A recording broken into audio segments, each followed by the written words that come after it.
Hi friends, എല്ലാവർക്കും സാൻഡക്കിലോട്ട് വീണ്ടും സ്വാഗതം.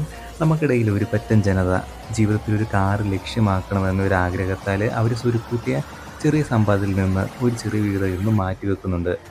അങ്ങനെയുള്ളവർക്ക് വേണ്ടിയിട്ടാണ് ഞാൻ ഇന്ന് ഈ വീഡിയോ തയ്യാറാക്കിയിട്ടുള്ളത്. അപ്പോൾ നമുക്ക് കാറിൻ്റെ ഡീറ്റെയിൽസ് അയക്കുന്നത് കണ്ടിട്ട് വരാം.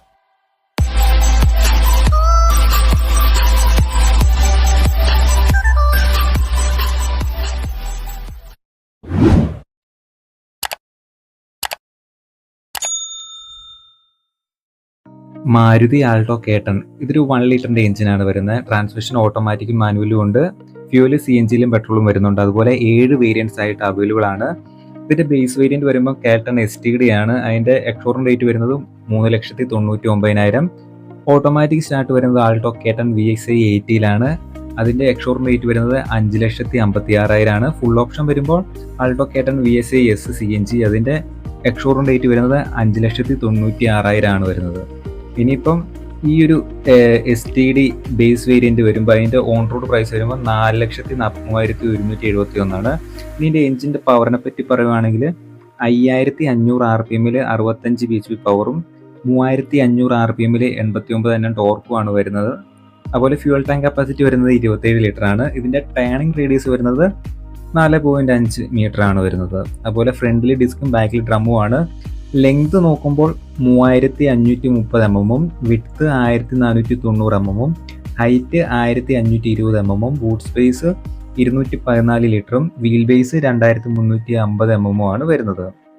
മാരുതി സുസുക്കി എക്സ്പ്രസോ ഈ ഒരു കാറിൽ 1 ലിറ്ററിൻ്റെ 3 സിലിണ്ടർ എഞ്ചിനാണ് ലഭിക്കുന്നത്. അതിൽ 5,500 RPM 66 bhp പവറും 3,500 RPM 89 Nm ടോർക്കുമാണ് പ്രൊഡ്യൂസ് ചെയ്യുന്നത്. ARI അപ്രൂവൽ ആയിട്ടുള്ള മൈലേജ് വരുന്നത് 24 km/ലിറ്റർ ആണ്. ഈ ഒരു എക്സ്പ്രസോ 8 വേരിയൻറ്റിൽ അവൈലബിൾ ആണ്. അതിൻ്റെ ബേസ് വരുമ്പോൾ എക്സ്പ്രസോ STD ആണ്. അതിൻ്റെ എക്സ്ഷോറൂം റേറ്റ് വരുന്നത് 4,98,000 ആണ് വരുന്നത്. ഓട്ടോമാറ്റിക് സ്റ്റാർട്ടിങ് വരുന്ന എക്സ്പ്രസോ VSI ഓപ്ഷനിൽ AMDയിലാണ്. അതിൻ്റെ എക്സ്ഷോറൂം റേറ്റ് വരുന്നത് 6,83,000 ആണ്.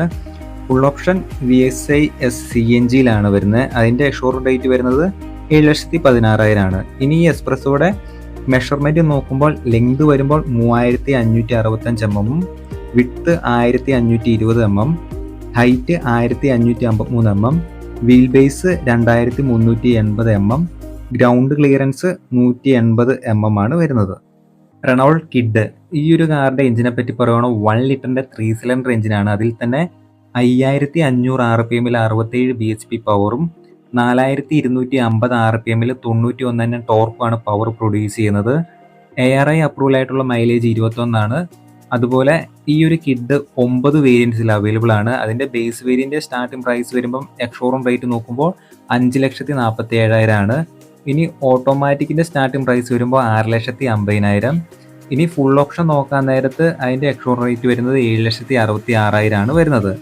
കാറിൻ്റെ മെഷർമെൻറ്റ് വരുമ്പോൾ length 3,731 mm, width 1,579 mm, height 1,474 mm, wheel base 2,422 mm, ground clearance 184 mm.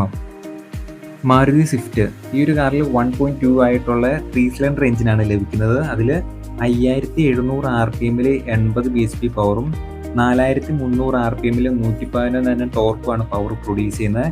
ARI approval ആയിട്ടുള്ള മൈലേജ് 24 അതുപോലെ ഫ്യൂൾ ടാങ്ക് കപ്പാസിറ്റി വരുന്നത് 37 ലിറ്ററും. ഈ ഒരു കാറിൻ്റെ മെഷർമെൻറ്റ് നോക്കുമ്പോൾ ലെങ്ത് വരുമ്പോൾ 3,860 mm, width 1,735 mm, height 1,520 mm, boot space 265 litre, ground clearance 163 mm, wheel base 2,450 mm. ഇനി turning radius നോക്കുവാണെങ്കിൽ 4.8 മീറ്റർ ആണ് ഇതിൻ്റെ ടേണിംഗ് റേഡിയസ് വരുന്നത്. അതുപോലെ ഈ ഒരു സ്വിഫ്റ്റിൻ്റെ ബേസ് വേരിയൻ്റെ ഓൺ റോഡ് പ്രൈസ് വരുമ്പോൾ 7,33,000 ആണ് വരുന്നത്. ഇനി ഓട്ടോമാറ്റിക് സ്റ്റാർട്ടിംഗ് പ്രൈസ് വരുമ്പോൾ 7,80,000. അതിൻ്റെ ഫുൾ ഓപ്ഷൻ വരുമ്പോൾ 9,64,000 ആണ് വരുന്നത്. ടാറ്റ ടിയാഗോ ഈ ഒരു മോഡൽ 20 വേരിയൻസിൽ അവൈലബിൾ ആണ്. ഇതിൻ്റെ ഫ്യൂവൽ വരുമ്പോൾ പെട്രോളിലും CNGയിലും വരുന്നുണ്ട്. ട്രാൻസ്മിഷൻ ഓട്ടോമാറ്റിക്കലും മാനുവലിലും വരുന്നുണ്ട്. ഇതിൻ്റെ ബേസിൻ്റെ ഓൺ റോഡ് പ്രൈസ് വരുമ്പോൾ 6,80,000, ഓട്ടോമാറ്റിക് വരുമ്പോൾ 8,30,000, ഫുൾ ഓപ്ഷൻ വരുമ്പോൾ 10,44,000 വരുന്നുണ്ട്. ഇതിൻ്റെ എഞ്ചിനെ പറ്റി പറയുവാണെങ്കിൽ 1.2ൻ്റെ 3 സിലിണ്ടർ എഞ്ചിനാണ് ലഭിക്കുന്നത്. അതിൽ തന്നെ 6,000 RPM 85 bhp പവറും 3300 RPM 113 Nm ടോർക്കുമാണ് പവർ പ്രൊഡ്യൂസ് ചെയ്യുന്നത്. ARI മൈലേജ് വരുന്നത് 19 km/L ആണ്. മെഷർമെന്റ് നോക്കുമ്പോൾ ലെങ്ത് നോക്കുമ്പോൾ 3765 mm, width 1677 mm, height 1535 mm, wheel base 2400 mm, ground clearance 170 mm. കൂട്ടുകാരെ, അപ്പോൾ നമ്മൾ ഈ കണ്ട് മനസ്സിലാക്കിയ കാറുകളിൽ എനിക്ക് ഇഷ്ടപ്പെട്ടത് ടാറ്റയുടെ ടിയാഗോയാണ്. കാരണം ഒരു ചോയ്സ് ആയിട്ട് 20-ലധികം വേരിയൻസ് നമുക്ക് അവൈലബിൾ ആയിട്ട് ലഭിക്കുന്നുണ്ട്. എഞ്ചിൻ സൈഡിൽ നിന്നാണെങ്കിലും ഫാർ ബെറ്റർ ആയിട്ട് തോന്നുന്നത് ഈ കാർ തന്നെയാണ്. അപ്പോൾ നിങ്ങൾക്ക് ഈ കാറിൽ ഏതാണ് ഇഷ്ടപ്പെട്ടതെന്ന് വെച്ചാൽ അത് കമൻ്റായിട്ട് രേഖപ്പെടുത്തുക.